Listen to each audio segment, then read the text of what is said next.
Assalamualaikum warahmatullahi wabarakatuh. Halo semuanya, perkenalkan kami dari kelompok 4A terdiri dari 3 anggota, yaitu saya sendiri Pentin Agustin, Rahmanita Sukrania Putri, dan Leli Utali. Nah, di sini kami akan membahas mengenai jurnal yang berjudul Karakteristik Pasien Transfusi Darah dengan Inkompatibilitas Crossmatch di UTD RSUP Dr. M. Jamil Padang. Transfusi darah ini adalah bagian dari pelayanan kesehatan yang semakin lama akan semakin sering digunakan dan merupakan bagian dari pengobatan modern sejak awal abad ke-21.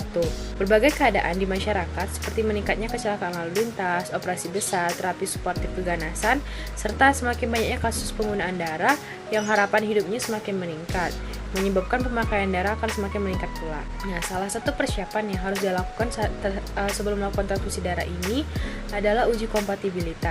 Di antaranya terdiri dari pemeriksaan golongan darah ABO dan rhesus, screening antibody, serta reaksi silang atau cross-match.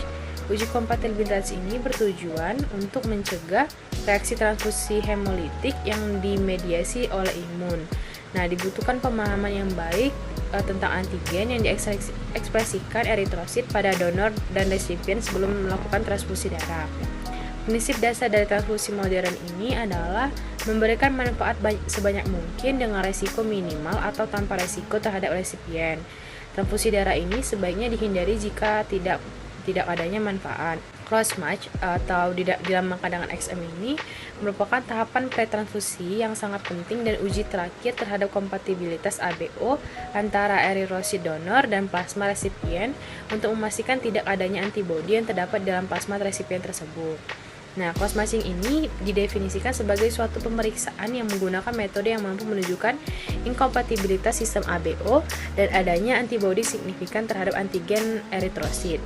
Pemeriksaan ini mengetahui apakah antigen eritrosit donor sesuai dengan antibodi di serum resipien atau cross-match mayor dan antigen eritrosit yang ada di resipien terhadap antibodi di serum donor yaitu cross-match minor.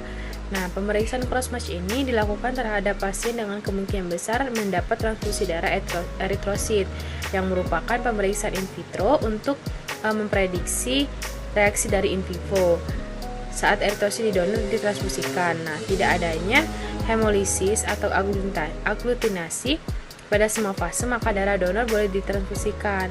Nah, pemeriksaan cross-match ini dapat dilakukan secara serologi dan elektronik. Uji pretransfusi adekuat dan kompatibel tidak menjamin umur eritrosit yang ditransfusi normal, tetapi kepatuhan terhadap prosedur uji pretransfusi dan unit donor akan memastikan transfusi akan aman.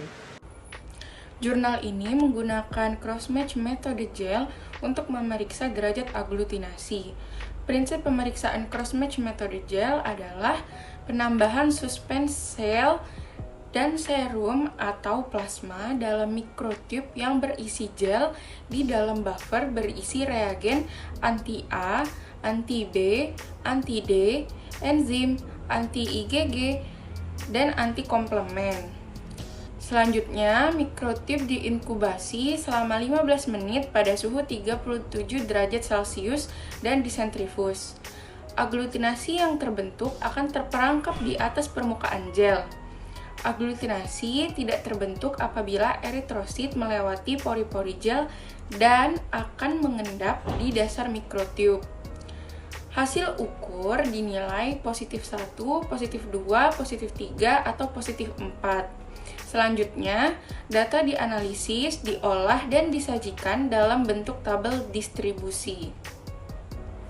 Setelah dilakukan uji cross-match dengan metode gel, diperoleh hasil inkompatibilitas cross-match terbanyak didapatkan pada perempuan dengan hasil 61,16%, pada usia yang lebih dari 50 tahun diperoleh 54,36%, pada golongan darah A diperoleh 37,86%, inkompatibilitas cross-match diagnosis infeksi itu diperoleh 26,21%, inkompatibilitas cross-match tipe inkompatibilitas minor diperoleh 87,37%, dan dengan riwayat transfusi berulang, inkompatibilitas cross-match itu diperoleh 58,25%. Sekian pemaparan dari kelompok kami mengenai jurnal cross-match. Kurang dan lebihnya kami mohon maaf. Terima kasih. Wassalamualaikum warahmatullahi wabarakatuh.